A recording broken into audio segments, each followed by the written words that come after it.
feel happiest? Perhaps each person has different perspectives on happiness, from personal achievements to close relationships. But you'll be very surprised to know that SA small country not on the list of the world, yet has the highest happiness index in Asia. That is Bhutan, a place without traffic lights and once banned the internet for quite a long time. This country stands out for its peace and life satisfaction, despite the absence of modern amenities that many other countries consider essential. From people having no surnames, only given names. Interesting laws to husbands being allowed to borrow neighbors. Wives freely having multiple partners, all depict a unique Bhutan. So besides those, what else makes Bhutan different? Why is this country so happy? Let's join Vuchu Hu and Bai to explore the interesting and surprising mysteries of Bhutan in the video. 11 unique and unbelievable things only found in Bhutan. To discover the reasons behind this country's sky-high happiness index. Bhutanese people have no surnames, only given names. In Bhutan, the naming system is completely different from most countries in the world. Instead of surnames or given names as commonly seen, each Bhutanese person only has 2 separate given names and no surname. This creates a unique naming system, reflecting the diversity and differences in this country's culture. A special point of naming in Bhutan is that many parents don't name their children immediately after birth. Instead, they often wait until an auspicious day chosen according to tradition, then bring the child to the temple to be given a name by a monk. This is a custom deeply influenced by Buddhist beliefs, and shows respect for spiritual elements in Bhutanese daily life. A typical example of this naming system is the family of the Bhutanese queen. Jetson Pema, the queen's father, Dasho Thinley Toggi, and her mother, Aum Sanam Chuki. All have individual names unrelated to each other, or cannot identify family origins through names.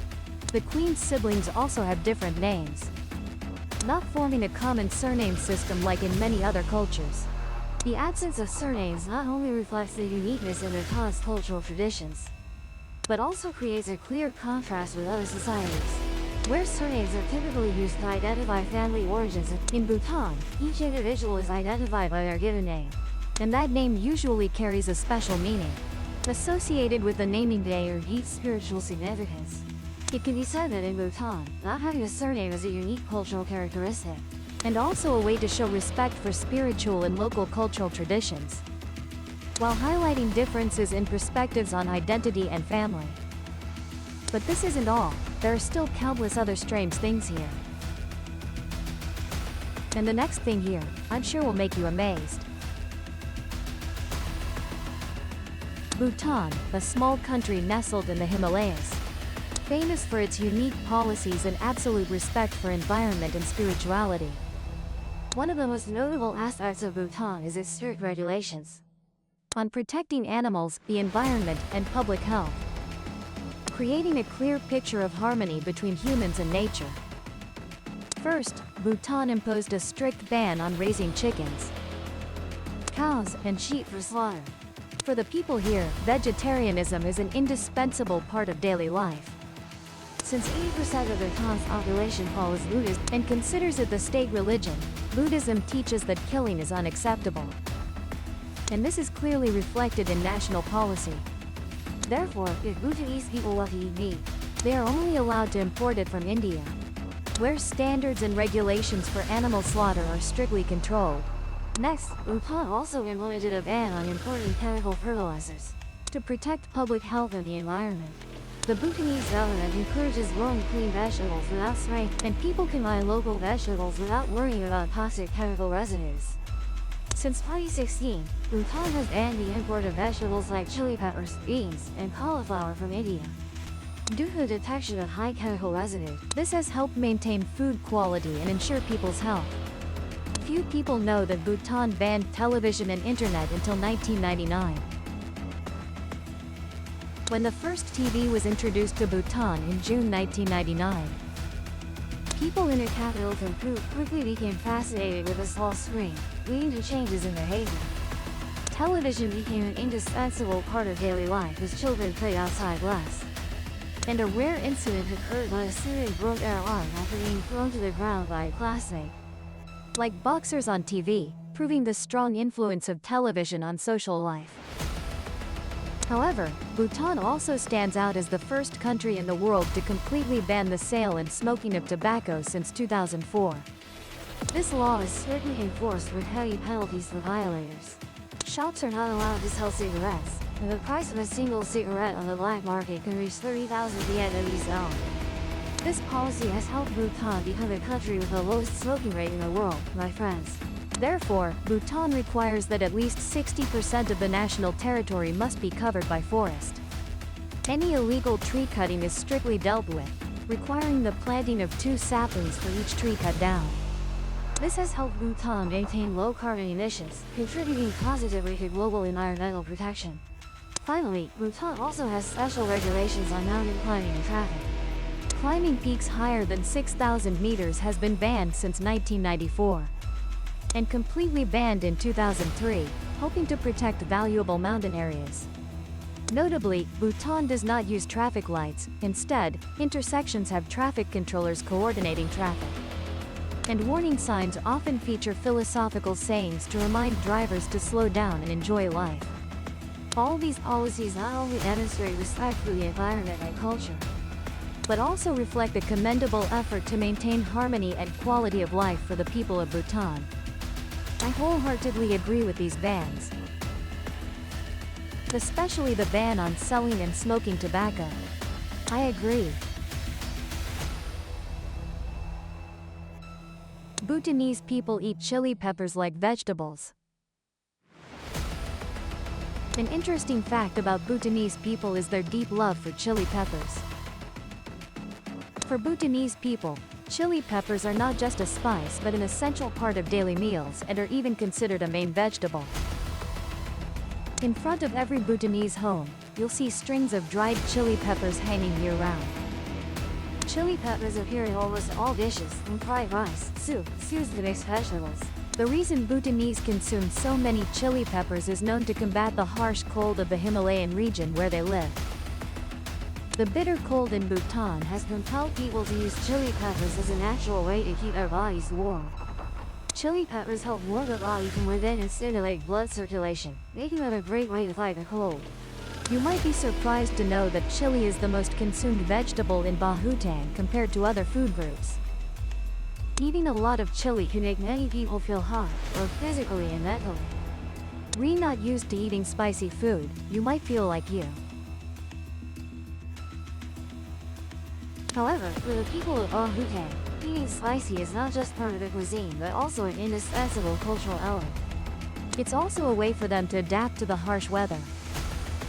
As I said, are you a fan of spicy food? If so, challenge yourself to see if you can keep up with the people of Bhutan in enjoying spicy dishes. In the strange and unique world of Bhutan, the rules of marriage and love might surprise many. Here, the concepts of adultery or jealousy seem not to exist. Because the patriarchal culture of Bhutan allows for more flexible emotional relationships, and much more freedom compared to the norms of other societies. In Bhutan, marriage is not a formal ceremony, but simply 2 people in love, living together, and having children. Without the need for official marriage registration, this means women have the right to choose multiple partners without societal condemnation. In fact, women can have multiple husbands, as long as they have the consent of the eldest woman in the family. However, men are only allowed up to 3 wives at a time, and must have the consent of the first wife to marry additional wives. Another interesting aspect in Bhutan is the very open marriage system. In families, the eldest son often lives with his wife's family and his younger brothers. These younger brothers are also considered husbands of the eldest son's wife. Daughters in the family usually own property, land, and livestock. Therefore, sons must marry into the wife's family and have no inheritance rights. When a marriage is no longer happy, divorce in Bhutan is much simpler than in other countries. Just a paper specifying the terms of separation, child custody, compensation from the husband, and signatures from both parties, along with a witness, is enough to complete the divorce procedure. However, even though all Bhutan has such unique marriage rules, we cannot forget that many ethnic minority communities in Vietnam, such as the Thai, Hmong, Dao, and Muon, also have similar customs. Before officially marrying, boys and girls can often stay together for a few nights to test compatibility, and if both are satisfied, they proceed to marriage. If not, they can easily change partners without facing any obstacles. What do you think of this custom? As for me, I find it a bit unstable. When you choose to travel to Bhutan on a charter flight at Bhutan Airline, the experience begins as soon as you land at Aro Airport, where you'll be greeted by a colorful and lively ethnic cultural performance. This is part of the rich culture in Bhutan in a wonderful way. To welcome you to this country, Baro Airport is located at an altitude of 2,235 meters above sea level, has a single runway 2,265 meters long, and is only suitable for small aircraft like the A319. Notably, landing at this airport is not simple at all. Before landing, the aircraft must leave through the majestic Himalayan mountains, with peaks reaching out to 5,500 meters. On clear days, you'll have the chance to see the entire Himalayan range, with snow-capped peaks, including Mount Everest at 8,848.86 meters. The sight as the plane flies past the mountain slopes, avoiding the right slope. The plane turns left to avoid the mountains. It might make you feel like you're in a Hollywood action movie. However, you don't need to worry too much, because pilots landing at Paro Airport are specially trained for this route. Currently, only 17 pilots are certified to perform landings at this airport. Therefore, many consider this one of the most dangerous airports in the world. Paro Airport has no signal lights, so operations only occur during the day and in favorable weather conditions. To avoid risks, many people choose to fly to Bangkok or India first, then transfer to Bhutan Air or Druk Air flights to reach Bhutan. Nevertheless, if you're adventurous and enjoy exploration, flying directly on a Druk Air flight to Paro Airport still offers a memorable experience and an impressive start to your journey exploring this happy country. The country practices polygamy and prohibits marriage with foreigners. When it comes to polygamy, many might immediately think of a man having multiple wives. But in Bhutan, a country famous for its high happiness index and unique culture, polygamy has a very different meaning. Here, not only do men have the right to take multiple wives, but women can also have more than one husband. However, multiple husbands or wives are rare and currently only maintained in some small communities. Polygamy is not common in modern Bhutanese society, but it still reflects some equality and diversity in the local culture. However, there's a more special regulation in Bhutan, that Bhutanese citizens are prohibited from marrying foreigners. This regulation reflects the country's effort to protect its uniqueness and difference from the rest of the world. The King of Bhutan plays an important role in maintaining this country's unique values and traditions. When organizing weddings in Bhutan, ceremonies are usually performed by monks, who recite mantras to bless and help the couple connect spiritually. These traditional rituals are important in connecting couples and marking the beginning of married life. According to Bhutanese custom, a man will live at his wife's house until he has enough money to buy a house and provide for his family's independent life. This not only shows respect for the wife's family, but also ensures the couple has financial stability before starting their life together. Besides special marriage regulations and traditions, Bhutan also stands out for establishing the Ministry of Happiness, the only one in the world, tasked with measuring the happiness index of its people. Bhutan's Ministry of Happiness cares not only about physical health but also mental well-being. This reflects a delicate balance between material and spiritual values in people's daily lives. Isn't that interesting and unique? Although Bhutan is a small country, nestled between giants like India and China, this country takes pride in its long history of independence. While many other small countries have experienced periods of domination and colonization, Bhutan has maintained its independence and sovereignty for centuries. Even during the period when British colonialism expanded its influence across Asia, Bhutan maintained its autonomy and never became a colony of any country. This can be seen as a proud achievement, especially when looking at the turbulent historical context in the region. Unlike many other countries that typically choose Independence Day as their national day, Bhutan has chosen December 17, 1907 as its national day. This is the day of King Wen Quang Truc, the founder of the Quang Truc lineage, and is the first king of the current dynasty officially ascending the throne. December 17th has become an important anniversary, expressing pride and honor towards the Quang Truc dynasty, played an important role in maintaining the stability and development of Bhutan for over a century. The independence and cultural preservation of Bhutan continues to be an important part of the national pride of the people here. Norway is one of the happiest and most livable countries in the world. It's really not too much, you know. In Bhutan, there is a famous and extremely sacred temple for many infertile couples. That is the Chimi Lakang Temple, also known as the Fertility Temple. It is located in the central region of Bhutan. This temple is an important part of the local culture and beliefs, especially for couples seeking luck and having children. The Chimi Hakam Temple was built to honor Latma Rupa Kunal, a very special figure in the history of Bhutanese Buddhism. Latma Rupa Kunal is also known by the nickname of the Divine Madman, famous for his holiness and his unique methods of spreading Buddhism that were unlike anyone else's. This temple is said to have been founded by Latma Rupa Kunal himself, and has become an important spiritual center for the region. One of the distinctive rituals of Chimi Hakam is the blessing ceremony, with a penis about 25 centimeters long. This penis is considered a sacred symbol of fertility and strength. The infertile couple coming here will be able to participate in this ceremony, hoping that the luck and blessings from the sacred phallus will help them have children. If you are unlucky in this matter, try coming here to try your luck. Who knows, perhaps the Buddha will have mercy and grant you. People often say that when you are sick, you pray to. I'm not really obsessed with money, but I think this one.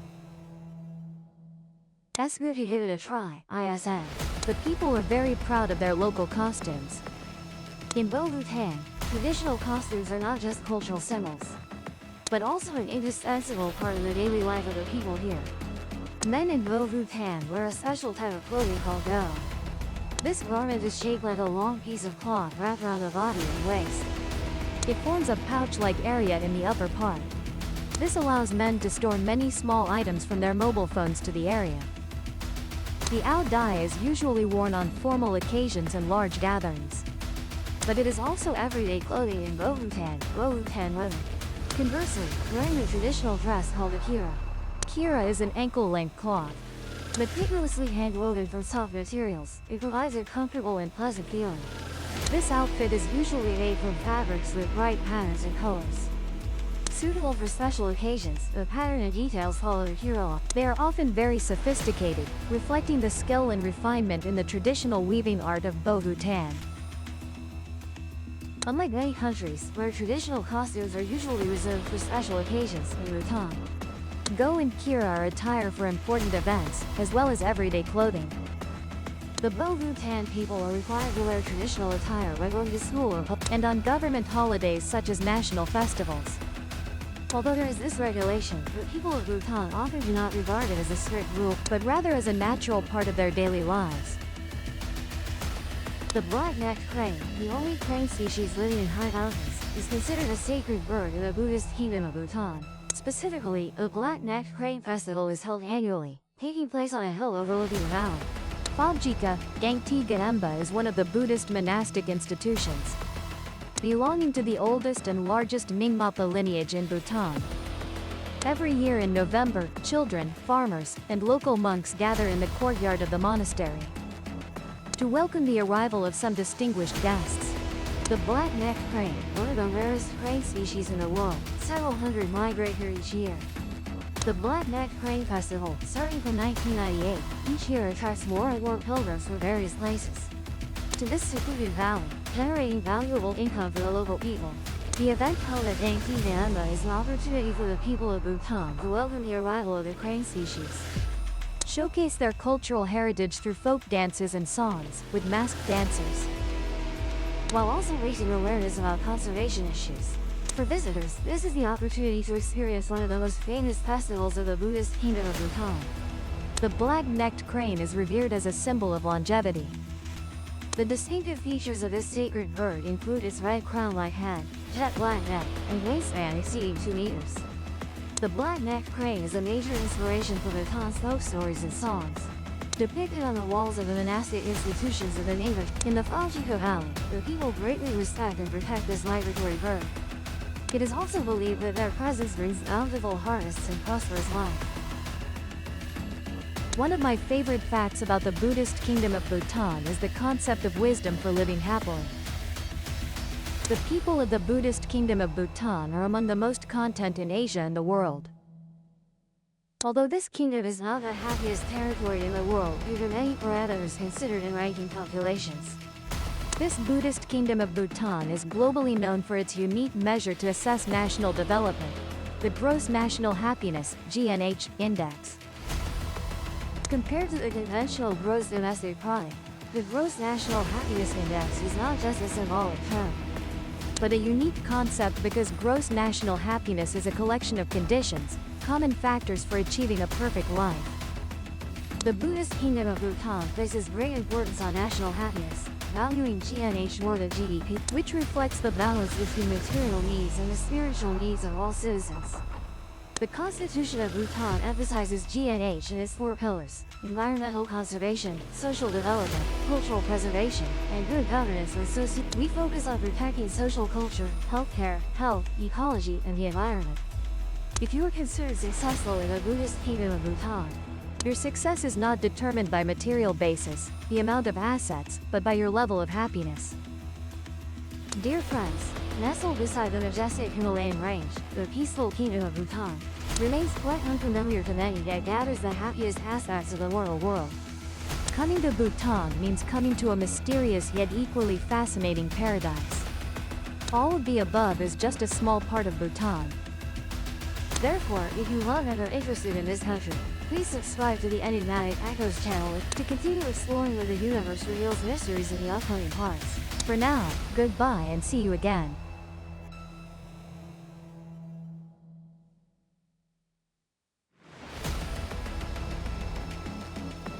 Please subscribe to the Gian Migo channel so you don't miss exciting videos.